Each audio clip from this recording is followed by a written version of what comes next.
Hello everyone, इस video में हम पढ़ेंगे class 8 geography chapter 2 land soil water natural vegetation and wild life resources के क्वेश्चन आंसर्स। पूरी इसकी एक्सरसाइज हम देखेंगे। चैप्टर का एक्सप्लेनेशन ऑलरेडी मैं कर चुकी हूँ, वो चैनल पे अवेलेबल है, आप सर्च करके देख सकते हैं।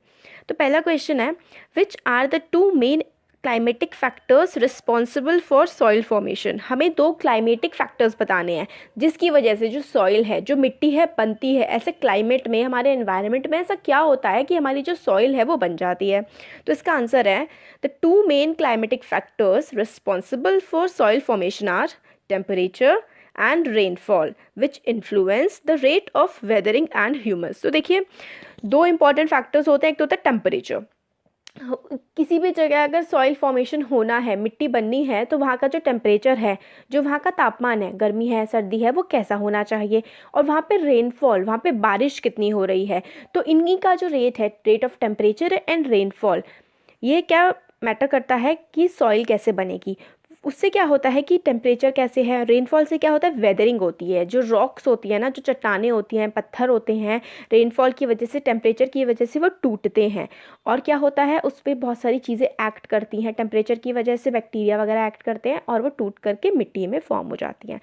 तो मेन फैक्टर्स हो गए टेम्परेचर और रेनफॉल। इसका पूरा एक्सप्लेनेशन चैप्टर में थोड़ा बहुत मैंने आपको बता दिया है कि कैसे अभी होता है।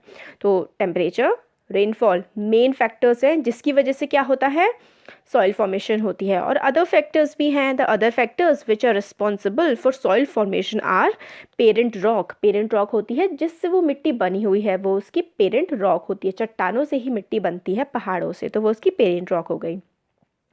फिर उसके बाद बायोग्राफी, किस तरीके की वो रॉक है। Role of organism, material and time taken. Organism, जो कीड़े मकोड़े हैं जो उस रॉक को ख़राब करते हैं ताकि उसमें से, रॉक से मिट्टी वो बन पाए।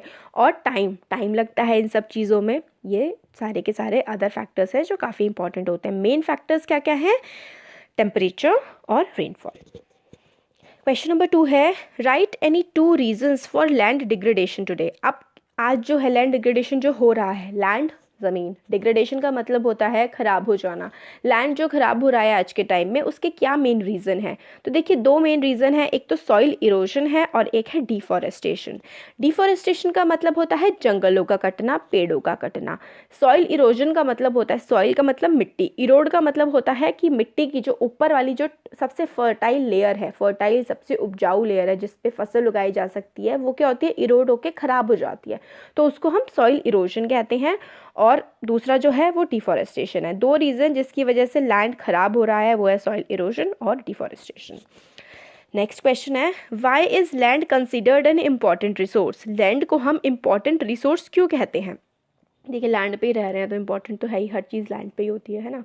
तो land is considered an important resource because all activities of human beings, right from residing to creating buildings, producing food, setting up industries, mining, forestry, etc. are done on land. Therefore, land is an important resource. तो भैया, आप जो भी काम कर रहे हैं, आप अपना घर बना रहे हैं, आप खेती कर रहे हैं, आप बिल्डिंग बना रहे हैं, आप इंडस्ट्री लगा रहे हैं, माइनिंग कर रहे हैं, फॉरेस्ट उगा रहे हैं, हर चीज़ कहाँ हो रही है, लैंड पे ही तो हो रही है। तो लैंड तो इम्पॉर्टेंट है ना। अब क्वेश्चन नंबर 4 है, name any 4 steps that government has taken to conserve plant and animals. Government ने क्या क्या इनिशिएटिव्स लिए हैं, क्या क्या काम किए हैं, स्टेप्स हमें बताने हैं, 4 बताने हैं कि हमारी जो एनिमल और प्लांट लाइफ है वो प्रिजर्व रहे। देखिए, इसका आंसर है, 4 steps taken by government to conserve plants and animals are. First है, setting up national parks, biosphere reserves and wildlife sanctuaries. तो जो नेशनल पार्क्स होते हैं, इसमें जो जानवर हैं, national parks, biosphere reserves, wild life sanctuaries, इनमें जानवर, पेड़ पौधे आराम से रहते हैं और ह्यूमन लाइफ की डिस्टर्बेंस से दूर।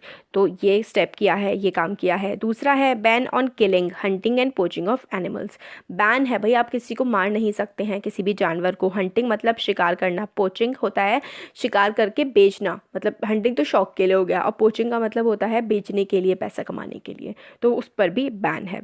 थर्ड है, awareness programme like social forestry and Van Mahotsav. Awareness, लोगों में जागरूकता फैलाने के लिए बहुत सारे गवर्नमेंट प्रोग्राम चलाती है। वन महोत्सव की भाई पेड़ों के बारे में जानकारी, उनसे हमें क्या फ़ायदा होता है। सोशल फॉरेस्ट्री मतलब गवर्नमेंट हम लोगों को एनकरेज करती है कि हम लोग अपने आसपास पेड़ पौधे लगाएं। फिर है school, fourth point, school children should be encourage to bird watch and visit nature camps. फिर एनकरेज किया जाता है बच्चों को कि पेड़ों को देखें, बर्ड्स को देखें और नेचर के कैंप्स जो हैं वो लगाएं। जंगलों में जा कर के, वाइल्ड लाइफ सेंचुरीज़ में जा कर के विजिट करवाई जाए बच्चों को और उनको नेचर के बारे में इंफॉर्मेशन दी जाए। तो ये 4 पॉइंट्स हैं। नेक्स्ट क्वेश्चन है, suggest 3 ways to conserve water. हम लोगों को वाटर को कंजर्व करने के वेज बताने हैं। तो 3 ways to conserve water are, water को कंजर्व करना मतलब वाटर को बचाने के। तो पहला है water harvesting. Rain water harvesting होता है ना कि बारिश का जो पानी है उसको इकट्ठा करके ज़मीन के अंदर उसको साफ़ करके स्टोर कर लिया जाए कहीं पर, ताकि बाद में इस्तेमाल किया जा सके। और नेक्स्ट है using sprinkler and pipes for irrigation. Sprinkler होता है जैसे कि हम लोग, कुछ लोग क्या करते हैं, बोरिंग से ज़मीन से पानी निकालते हैं और डायरेक्ट ऐसे ही बहता रहता है। स्प्रिंकल में क्या होता है, पाइप टाइप के लगे होते हैं, जैसे कि फव्वारे हों बीच बीच में। उससे क्या होता है, धीरे धीरे फसल को पानी लगता है और जितना ज़रूरी है उतना लगता है। पाइप के थ्रू भी ऐसे ही होता है। Having canal properly lined, canals जो होती हैं वो नदी, आर्टिफिशियल नदी जैसी होती हैं, उनको इस तरीके से लाइन करना चाहिए, बनाना चाहिए जहाँ पर जितनी ज़रूरत हो उतना ही पानी दें। और ड्रिप और स्प्रिंकलर सिस्टम, तो वही ड्रिप इरिगेशन, स्प्रिंकलर तो पहले कर दिया हमने, तो ड्रिप इरिगेशन मतलब जिससे बूंद बूंद करके पानी टपकता है ना, इस टाइप का फॉर्मेशन होता है ड्रिप इरिगेशन का। तो हमारे क्वेश्चन आंसर्स तो ये हो गए। अब एक्सरसाइज वाला देख लेते हैं। Tick the correct option. तो पहला है क्वेश्चन नंबर 2 का, विच of the following is not a factor of soil formation. Soil formation का ये फैक्टर नहीं है। तो देखिए, टाइम है, ऑर्गेनिक मैटर होता है कि सॉइल जो हमारी पेरेंट रॉक होती है उसमें कौन से कीड़े मकोड़े पेड़ पौधे प्रेजेंट हैं, उनका भी बहुत इंपॉर्टेंट रोल होता है सॉइल के फॉर्मेशन में। मगर जो सॉइल का टेक्सचर है, सॉइल का मतलब किस तरीके की वो दिख रही है, उसका कोई इंपॉर्टेंट रोल नहीं होता सॉइल के फॉर्मेशन में। तो किसका नहीं होता, इसका आंसर है बी, सॉइल टेक्सचर का कोई रोल नहीं होता। सेकेंड है, which of the following method is most appropriate to check soil erosion on steep slopes. तो सॉइल इरोजन को स्टीप स्लोप मतलब जो पहाड़ टाइप का होता है ना, जिसमें स्टीप देखिए एस टाइप की कोई चीज़ कह सकते हैं आप, ब्रश ले लेते हैं, जैसे ऐसा इस टाइप का जो स्लोप होता है, स्टीप स्लोप जो होते हैं उसमें किस तरीके का जो है सॉइल इरोजन को रोकने के लिए मेथड इस्तेमाल किया जा सकता है। तो टेरेस कल्टीवेशन, टेरेस में क्या होता है, इस तरीके के होते हैं और ऐसे ऐसे ऐसे करके जो है फार्मिंग की जाती है। तो टेरेस कल्टीवेशन इसका सही आंसर है सी। थर्ड है, which of the following is not in favour of conservation of nature. Nature के कंजर्वेशन, नेचर को बचाने के फेवर में कौन सा पॉइंट नहीं है। तो सी वाला, dispose poly bags after shopping, मतलब आप पॉलीथीन में सामान लेकर के आए, घर में ला करके पॉलीथीन आपने डिस्पोज कर दी, फेंक दी, तो ये एनवायरनमेंट के फेवर में नहीं है, नुकसान होगा। फिर थर्ड वाला है मैच करना है। तो देखिए, लैंड यूज़ जो है, लैंड यूज़ का क्या मतलब होता है, productive use of land. Land को अच्छे तरीके से इस्तेमाल करें, पेड़ लगाएं, जितनी जगह की ज़रूरत हो उतना ही यूज़ करें, कुछ फालतू गंदगी ना फैलाएं, वो होता है प्रोडक्टिव यूज़ ऑफ लैंड, अच्छे से लैंड को यूज़ करना। ह्यूमस क्या होता है, organic matter deposited on top soil. ऊपर, सबसे ऊपर की लेयर में जो ऑर्गेनिक मैटर डिपॉजिटेड होता है ना सॉइल में, उसको हम कहते हैं ह्यूमस। ऑर्गेनिक मैटर क्या होता है, देखिए जो प्लांट हैं, एनिमल्स हैं, जब वो मर जाते हैं, मरने के बाद जब वो सड़ते हैं तो क्या होता है, अब उनकी बॉडी के जो न्यूट्रिएंट्स होते हैं ना, जो अच्छी चीज़ें होती हैं वो ज़मीन में चली जाती हैं और वही ह्यूमस का काम करती हैं। ह्यूमस हमारे पेड़ पौधों के लिए बहुत बहुत ही इंपॉर्टेंट होता है, प्रोडक्टिविटी बढ़ाता है लैंड की। और रॉक डैम्स क्या होते हैं, तो रॉक डैम्स ए वाला है, प्रिवेंट सॉइल इरोजन। हम रॉक डैम्स मतलब रॉक क्या होती हैं, बिल्कुल लाइन सी लगा देते हैं, खूब सारी रॉक की कई सारी रॉक इकट्ठा करके लगा देते हैं, उससे क्या होता है, पानी से हवा से जो है मिट्टी उड़ करके नहीं जाती और सॉइल इरोजन नहीं होता। बायोस्फेयर क्या होते हैं, narrow zone of contact between lithosphere, hydrosphere and atmosphere. देखिए 3 जोन्स होते हैं, एक होता है लिथोस्फेयर, एक होता है हाइड्रोस्फेयर और एक होता है एटमॉस्फेयर। इनके बीच का जो जोन होता है उसको बायोस्फेयर हम कहते हैं। क्वेश्चन नंबर 4 है ट्रू फॉल्स का है, तो हमें बताना है कौन सी चीज़ ट्रू है या फॉल्स है। तो देखिए पहला जो है, Ganga Brahmaputra plain of India is over populated region. बिल्कुल सही बात है, बिल्कुल ट्रू है, क्योंकि यहाँ पे क्या है, ज़मीन बहुत फर्टाइल है और नदियाँ हैं, पानी की भी अवेलेबिलिटी है। हमें क्या चाहिए रहने के लिए, ज़मीन, एक तो ज़मीन अच्छी होनी चाहिए, खेती हो सके, पानी पीने के लिए और अच्छी हवा हो, है ना।